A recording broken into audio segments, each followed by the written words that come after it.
Bükşemizni tamamlaştırmaz, hürmetlik vatandaş. Bugünkü ıslahı 2022 yıl 8. ayının 17. gün.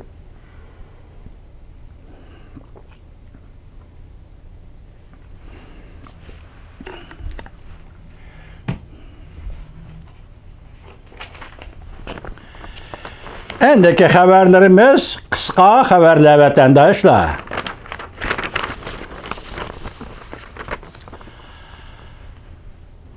UN Müstakil Kişilik Hukuk Mütehassisleri Şinjan'da yani müstemleke Uyguristan'da mecburi emgekseliş mevcutluğunu itiraf kılıp şinişke boledi ki bu hazırki zaman kullarını teşkil kıldı. Bu ahval hazırki zaman kullarını teşkil kıldı dep görsetti. Mavzulu haber 8. ayının 17. günü Amerika Avaz'dan Xitay Tel programı ilan kılındı. Xuda halisa ete bunu sizlerge tayyorlab kelimiz vatandaşlarım. Yana bir haber. BDX yığını ahırlaştı. Yangjechi Xi'anda Sibo yığınıda signal koyup verdi. Köpçük get. Maşan şimdi yana maşan haberleri. 8. ayının 17. günü YouTube. Tügüdü. Yani bir haber. Tügüdü. Tügeçti. Krizes umum yüzlük. Partıldı. Emdi yuşurup kalalmaydı. Tok enerjiye gücü tügüdü. 20 milyon kişilik ve otur tiplik şirketler işlep çıkarışını toxtattı. 300 milyon kişi işsiz kaldı. Yeni enerjiye mesxerege aylandı. Bütün memleket sanat sistemisi yemirildi. İktisat tügeçti. Puralanın turmuşudan gep açmayla koy. Yuşang Yembao Abdure 8. ayının 17. günü YouTube. Li Keqiang yana bir qatam tovlidi, yana bir haber. Qiyin kunlarga tayyorlik qilinglar. Jungo iqtisadida buran chapqin ko'tarildi. Ekranda, aşı gap ekranda. Pulga qaraydigan yillar. 8. ayının 17. günü 4 saat ilgari YouTube.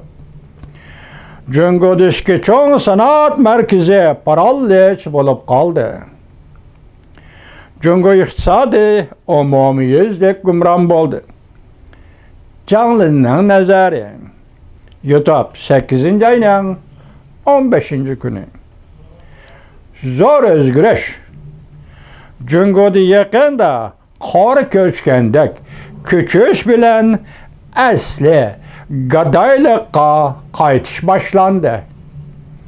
Mutaxassislar tarixiy xarakterlik gumron bo'lishdan saqlanishga ogohlantirishmadi. Ko'pchilik Abdullah axborot to'ri 8. ayının 17. günü YouTube. Yana bir haber. Gumron bo'lish, tarmar bo'lish, çatak ish aplashmidi. Jungo'da yerlik hukumatlar moliyasida eg'ir vaziyatda qoldi. Hozirda Shanxayda bir boy shaharning xarjlaydigan puli qolmadi.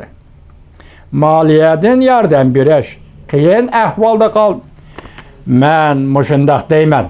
Yani Xitoycha Roshishwa degan torbit ekan, bu yangi torbitida qiladi.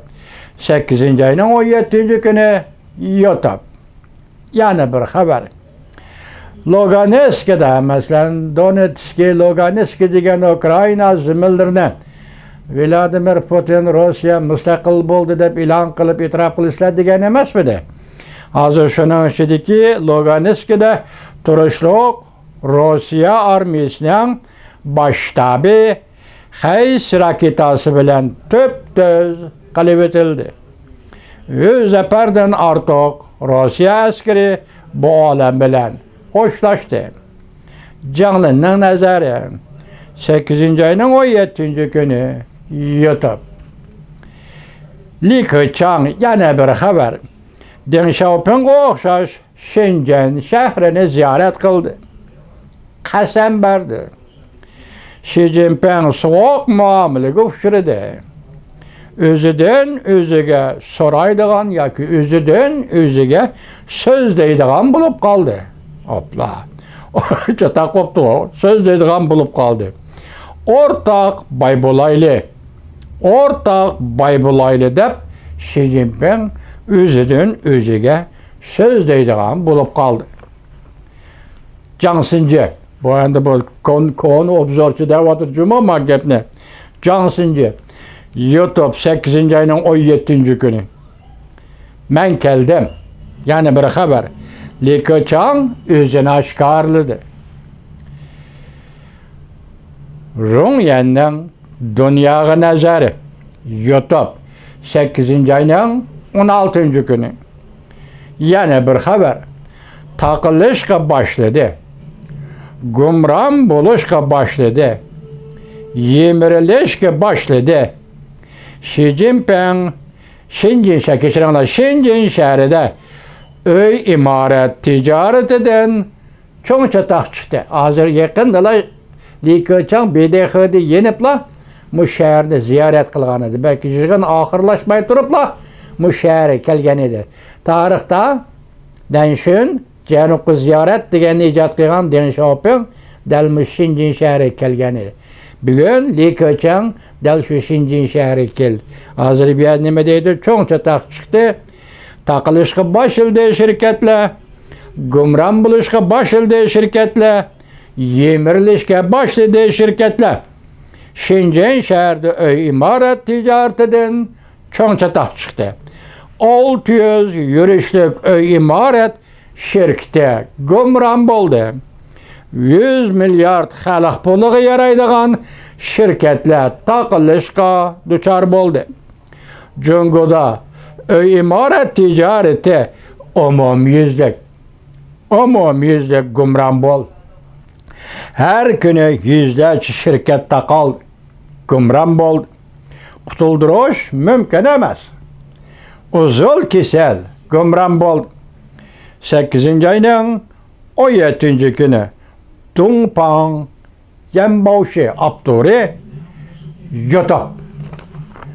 Dongpang Yanbaoshi bu xabarning avtori 8-oyning 17-kuni YouTube. Endi u gumron bo'ldi, bu taqaldi, bu yemirildi. Birla yemirildigan narsa qoldi. Qaya? Jongnanxay taqaldi deydigan xabar. Jongnanxay gumron bo'ldi deydigan xabar. Jongnanxay nima deydi? Jongnanxay gumron bo'ldi, taqaldi. Jongnanxay yemirilishga boshladi deydigan musha xabarlar eshib qoldi vatandoshim. Endi bu cho'ng davlat, intayin zo'r cho'ng davlat bu taqaldi, yemirildi, gumron bo'ldi deb davomli so'zlab kelyapmiz. Kun o'tyapti, oy o'tyapti. Gongchandan yemirildi degan gap kelmayapti. Balki vaqtni Alloh o'rlashtirganda vatandosh. Bir kunga to'g'rilab qo'yganda Xudo. Onun üstüge Amerika Qo'shma Shtatlarining bu ishga bu vaziyatga yaqindan diqqat qilib turayotgan davlat vatandoshim. Biz mush xabarlar bilan sizlarni ta'minlaymiz. Ko'ringlar, tahlil qilinglar, anglanglar vatandoshlar.